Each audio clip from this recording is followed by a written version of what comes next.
અમે રૂપાવટી ગામથી આવ્યા છીએ અહીંયા બજરંગદાસ બાપા હોસ્પિટલમાં. મારા ભાઈને 1 વર્ષ દિવસતા તકલીફ હતી પગની, અને એ વર્ષથી થા એક ધારી તકલીફ વધતી ગઈ છે. અમે અહીંયા સાહેબ પાસે આવ્યા, શ્રુત દોશી સાહેબ પાસે આવ્યા, ત્યારે તો 2 હાથ પગ કામ કરતા હાવ બંધ થઈ ગયા હતા. લકવા જેવું જેને કહેવાય એવી તકલીફ થઈ ગઈ હતી. અને સાહેબ પાસે અમે આવ્યા ત્યારે સાહેબને અમે બતાવ્યું, અમે ઓપરેશન કરાવવાનું કીધું હતું પણ નહોતું કરાવ્યું. અને સાહેબ પછી અમને ખીજાણા બહુ કે ભાઈ તમે આટલી બધી તકલીફ થઈ છે છતાં પણ હજી તમે સમજ્યા નહીં કે અહીંયા આવવામાં તમે મોડું કર્યું છે. હવે આનું તમારે ઓપરેશન કરવું પડે.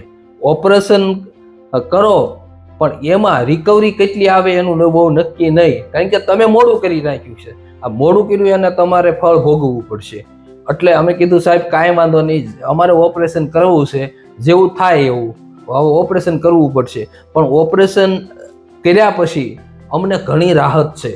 ઓપરેશન કર્યા પછી 2 હાથ 2 કામ કરવા મળ્યા છે, 2 પગ કામ કરવા મળ્યા છે. રિકવરી ઘણી આવી છે. શ્રુત સાહેબ દોશીનું કામ બહુ સરસ છે બજરંગદાસ હોસ્પિટલમાં, અને સારામાં સારું એને કામ કર્યું છે.